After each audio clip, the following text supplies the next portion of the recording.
Hello? No? Nothing?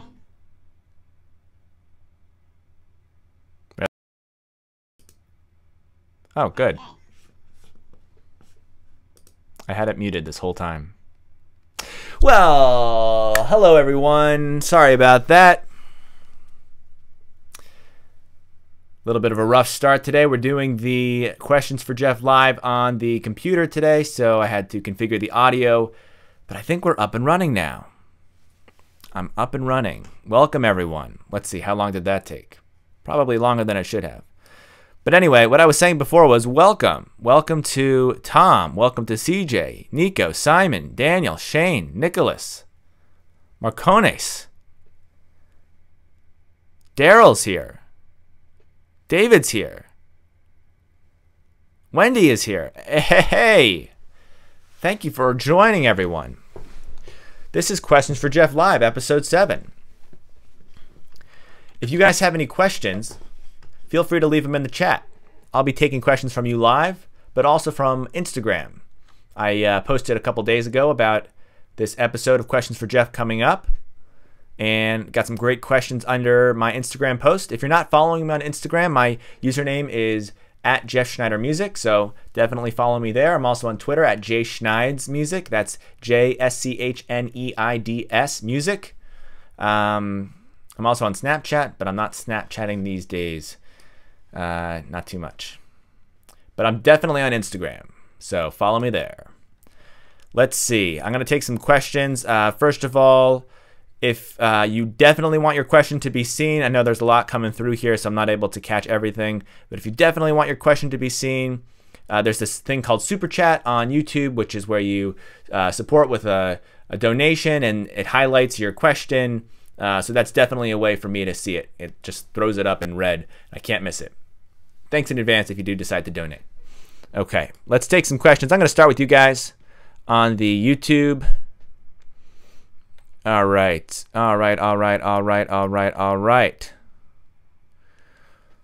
Any good questions here? Advice for video auditions from Joe Schmo.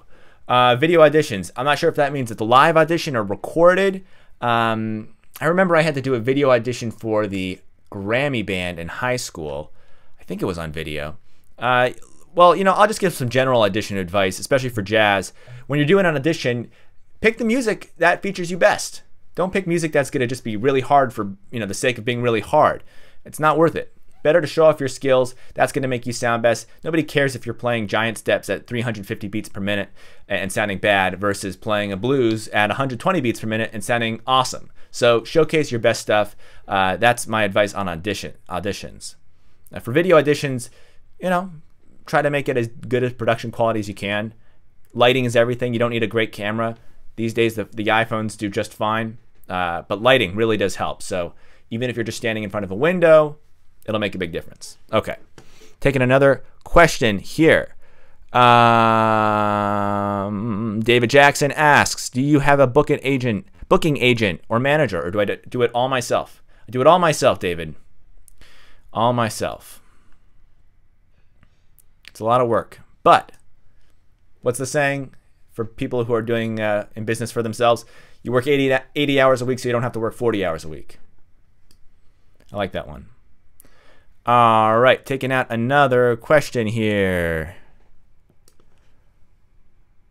Andrea asks, I've heard people go, I practice 10 hours a day. I wonder how they do it since it's exhausting. How's your practice regimen? It is exhausting practicing 10 hours a day. I don't suggest doing it all in one shot, but if you're able to spread it out over the course of, you know, maybe 5 2-hour practice sessions. You know, look, if you're a musician full-time, especially if you're in music school, you can afford to do that. You can afford to spend that much time playing music. It's harder once you are out of school, obviously, because you have to work and do all that other stuff.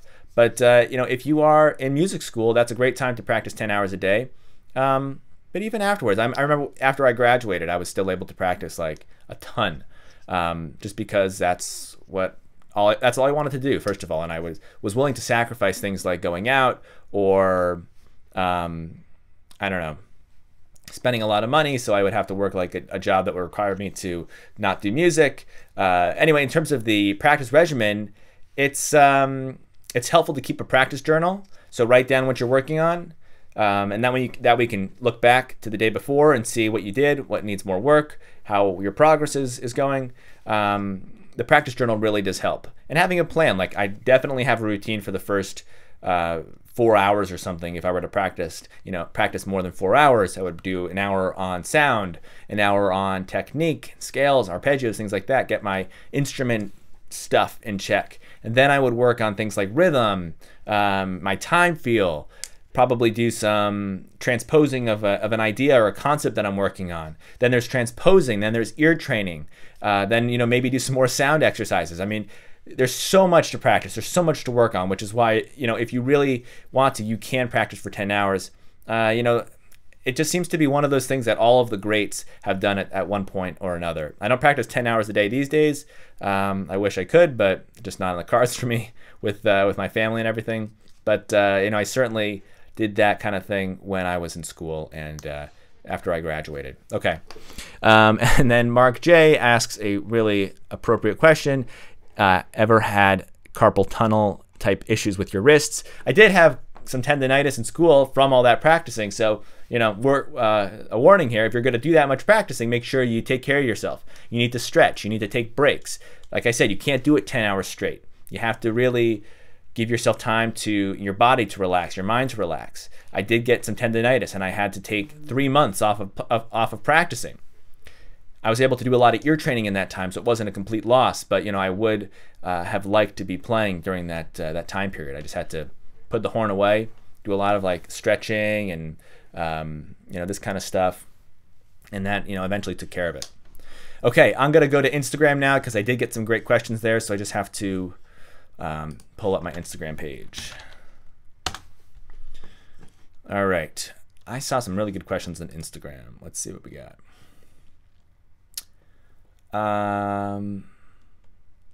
Since we're talking about practicing a bunch today, I think I'll take this question from Raphael Zapp. Any tips to get a daily practice routine going? I play the piano. When you're building a practice routine, where am I? I want to get back to this chat. When you are building a practice routine, I think you need to, the most important thing for practicing, by the way, is having some self-awareness. You need to be checking in with yourself constantly to make sure you're focused on whatever it is you're working on. I like to do exercises that immediately tell me if I'm not focused anymore. Like, for instance, practicing something with the metronome, and if I miss a beat, it's obvious that I lost focus. Anything where I have to maintain complete focus is the space that I want to be in, the headspace that I want to be in. So when you're creating a routine, the most important thing is that you're self-aware enough to know what you need to be working on, first of all.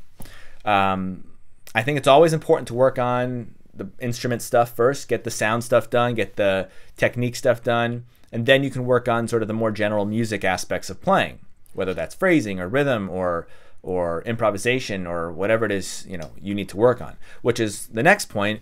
You have to focus on your weaknesses to a certain extent. You definitely want to soar on your strengths and all that and spend time working on what you're best at and what makes you unique. But, you do need to have good intonation and good rhythm and good time. If those things aren't together, no matter how unique you are in your playing, I think you're going to fall flat a lot of the time. So no pun intended there for the intonation part. But what was I saying? The weaknesses are definitely something that you also need to be aware of so that you can focus on them and bring them up to speed. Okay, coming back to YouTube, by the way, if you missed what I said before, there is the super chat function on YouTube which highlights your question and involves a donation of your choice, so feel free to do that. Thanks in advance. I just don't want to miss questions if you really want to get yours heard. Akis Al, or AI, says, no one can afford 10 hours unless he's a student. I don't know if that's true. I know people who are working and they still manage to practice 10 hours. Look, if you work 8 hours a day, there's 24 hours in the day, right? 6 hours to sleep, it can be done. All right, taking in another question here. Do I have perfect pitch? No. Is it possible to learn how to improvise and play piano when you're 23? Absolutely. You can learn anything at any age. Does it help to have, you know, your youth to work on something so you don't, you know, like it goes back to what I was saying before. If you're older, you have a steady job, you have a family to take care of, it's more difficult to dedicate 10 hours to something, and then you're going to have a little bit longer of a process of getting up to speed. That doesn't mean it can't be done. So no, I don't think you can. I don't think being 23 is a limitation. There's people starting at 53, so 23 is perfectly fine. Mr. Rumi says, guys, listen to Jeff and take his tips seriously. Practice them on a daily basis. Thank you, Mr. Rumi. What else we got? What else?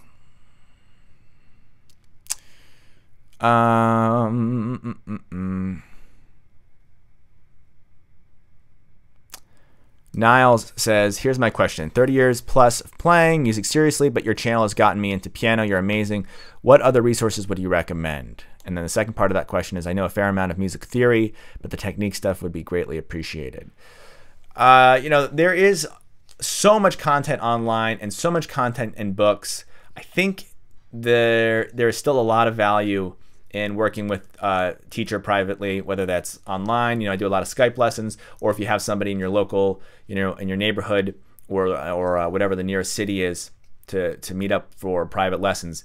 That's invaluable. I mean, you can have somebody look, you know, visually see what you're doing, and you know, you can play with somebody in real time, and just having that extremely customized feedback is really important. Like, all the stuff that I put on YouTube is helpful, and there's a lot of good information in there. But you know, one exercise might not be right for all of you. You know, maybe there's an exercise that needs to be tweaked for you. So that sort of personalized feedback and that customized strategy is really important, and only a teacher can provide that, unless you're so aware of your own playing that you're able to get yourself to that point on your own. But yeah, having a private teacher is really important, and I'm happy to help you over Skype if that's something you want to look into. I'm going to look at Instagram again. Took a few YouTube questions there.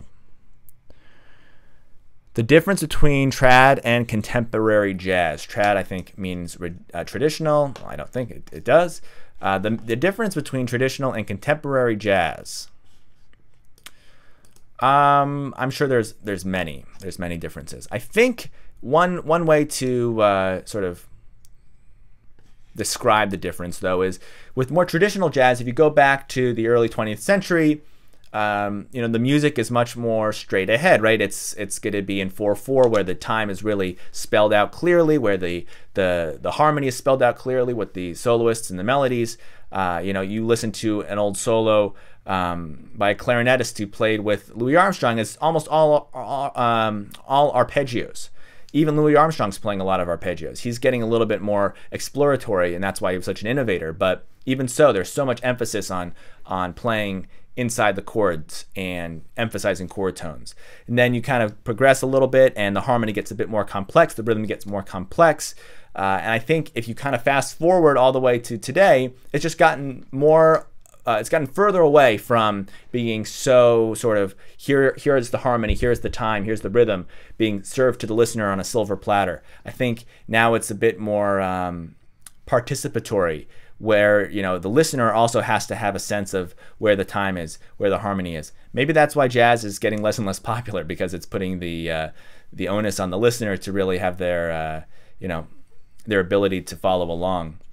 I don't know. That was a very crude reduction of jazz, but I think there's something in there. All right, let's see what we got. Dougleton 1981 asks, can you please give a brief idea of how your Skype lessons are generally structured, and how do you generally view what the student is playing? Okay, well, I'll go over this real quick. Skype lessons with me basically entail me listening to you play, me listening to what your goals are for getting better, and then, or if you don't have any specific goals and you just want me to give you my feedback, I do that as well. But I usually start off by hearing the student play for 30 to 60 seconds, and you know, by that point I can tell kind of what needs to be worked on, what needs to be focused on, and then we get into the fun stuff of there's so many exercises out there that can be customized and tweaked to completely focus on whatever that student needs to be focusing on or working on. Like I was saying before, you know, everybody has weaknesses, and if you can create the exercises that are going to focus on those weaknesses and get them to a point where they're up to, you know, everything's up to the same level, then that student is going to be able to create the kind of music they want to create, whether it's improvisation or composition or production or songwriting or just understanding music theory. What I like to pride myself on is being able to explain things to students and give them techniques and strategies to get what they want to the next level. That's my shtick. Okay. What do we got? What do we got? What do we got? I'm looking through YouTube here. What's my opinion on Jacob Collier? He's awesome. If you guys haven't checked out his live stream of him working on his I Harm You series, definitely check it out. It's one of the best things on YouTube.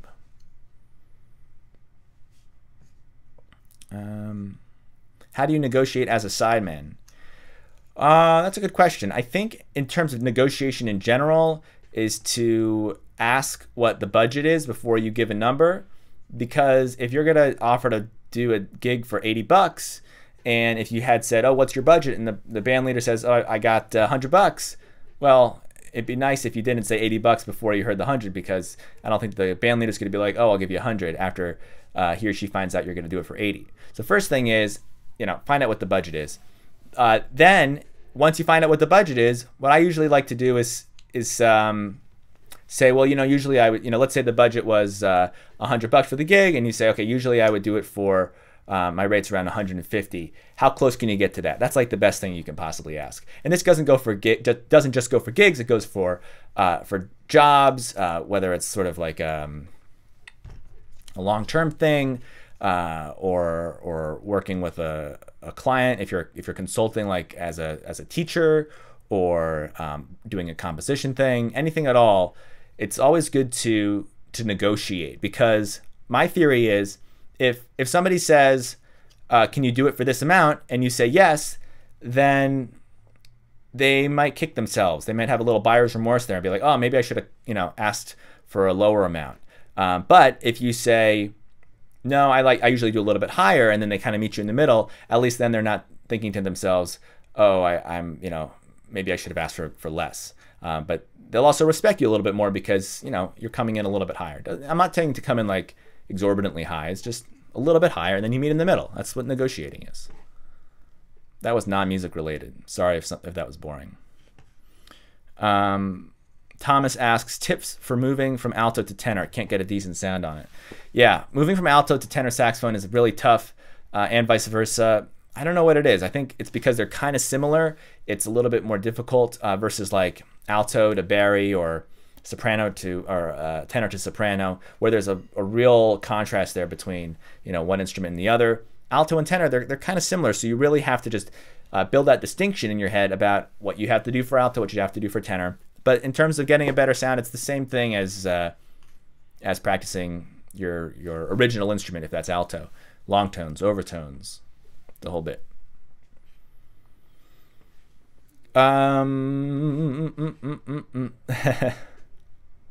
Godot is off to see Jacob Collier.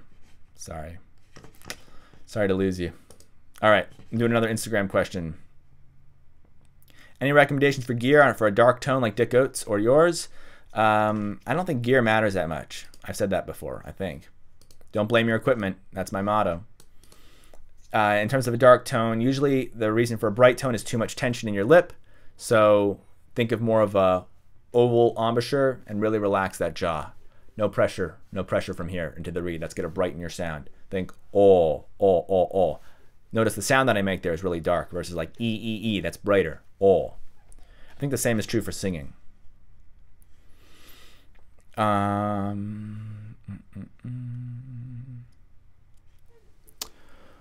Looking through some questions here. Okay, Jake asks, hey, I'm starting to meet people that are big in the music scene in my area. How do I build connections with these people effectively? Hoping to get more work and learn more.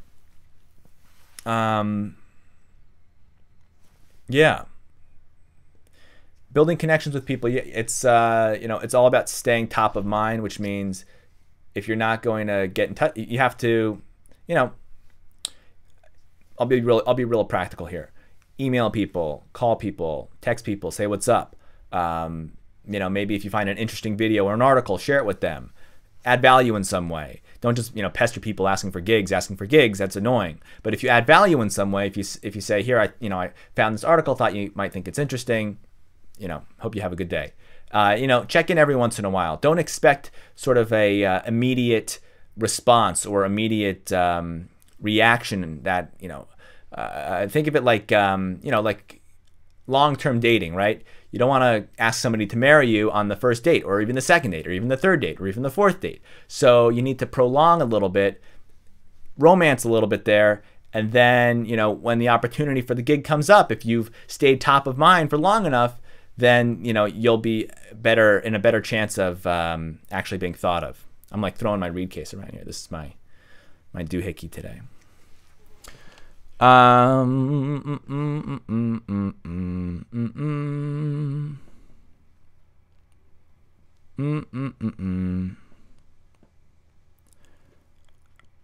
All right. Z Skylex asks, how can I get more ideas for improvising?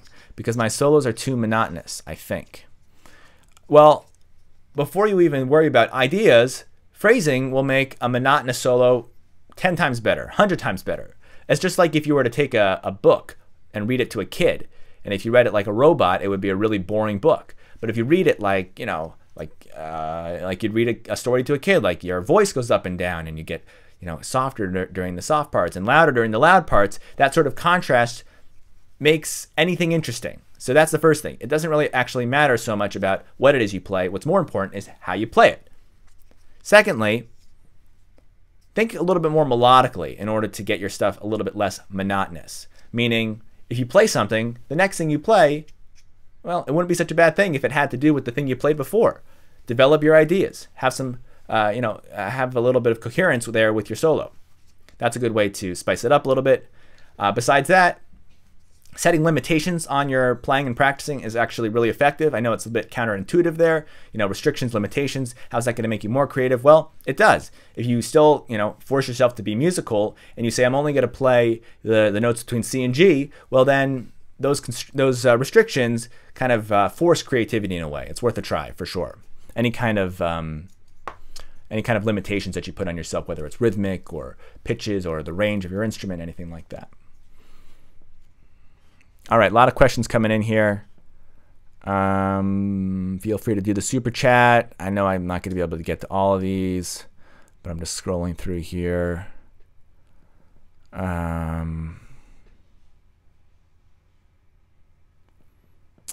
Show us a nice voicing for tritone substitution. Look, for tritone substitution, you can use the same voicings that you use for the 5 chord. You just do it on the tritone. For instance, oh, wait a minute, this is going to be cool. Ready? Ready for this? Can you guys see the keyboard screen? Can you see that? Can you hear this?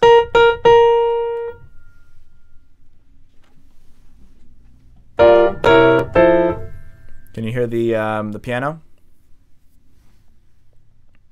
Are these yeses to being able to hear the piano or just see the piano? I guess you can hear it because it's coming through my microphone. All right, so here we go. I'm going to show you a tritone substitution thing. Ready? Check this out. This is G minor 7. This is C 7 flat 9, and this is F major 7. Now this is how easy it is to go and make it tritone substitution. Ready? Same voicing. All I did was change the C to an F sharp, and it's tritone sub. That's all you gotta do. It's nothing crazy, because look, this is still spelling out an F sharp 7 chord. There's the 1, the flat 7, the 3, the 5. And you still get the good voice leading. Because a C7 flat 9, it's the same notes as an F sharp 7. That's why tritone substitution works so well. How are we doing on time here? We're doing good. We still have a few minutes left. Opinions on analog versus digital. Digital's getting pretty close, but every time I do analog, I like it more.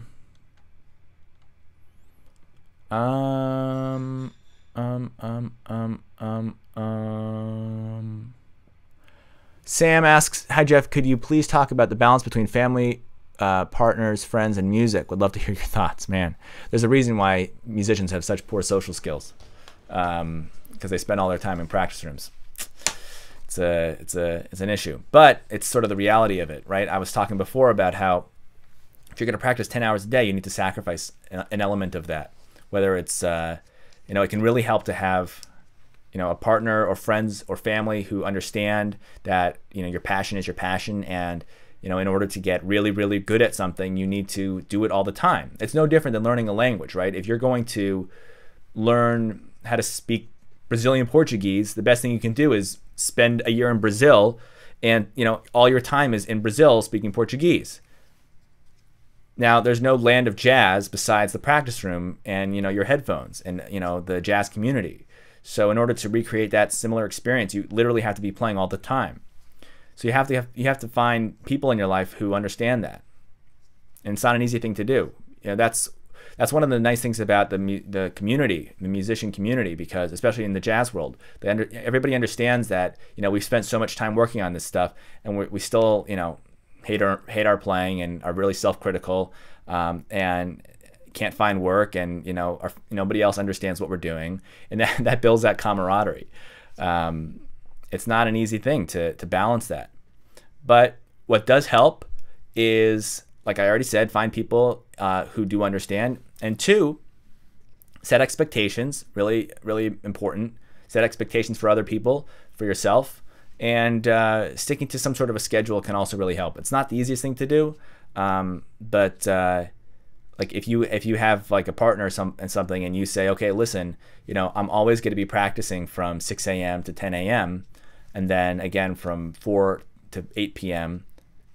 Setting that expectation and sticking to that schedule can really help. I hope that answers your question. It's definitely a tough subject, but it's an important one.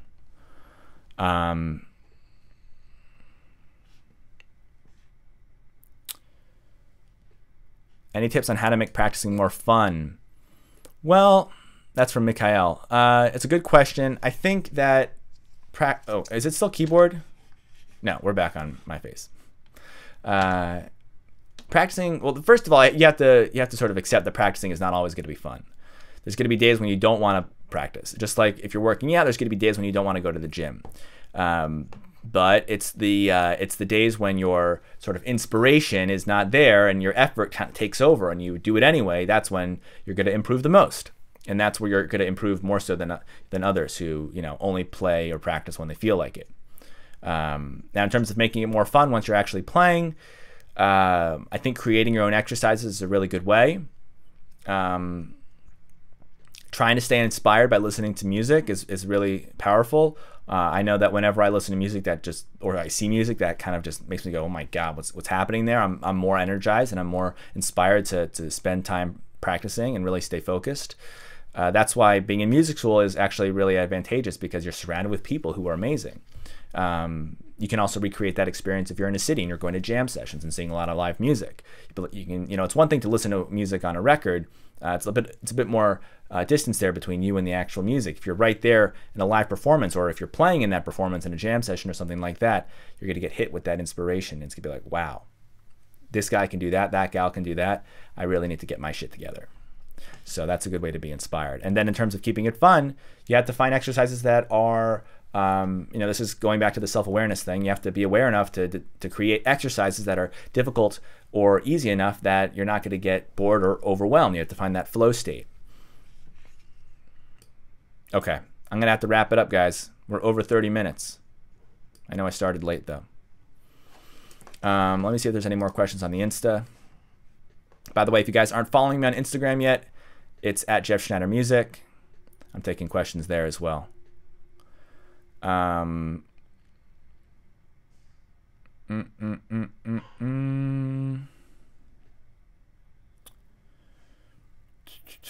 Dylan Dillmeister the Superior asks tips on improvisation for beginners who can play an instrument, well but can't improvise well.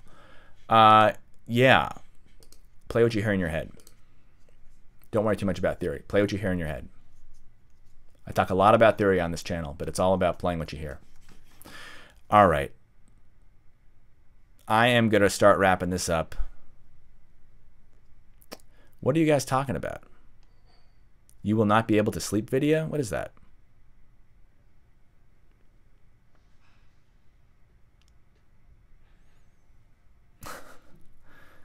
Matt Cook, I don't know what you're talking about there. Did I make a video about sleeping?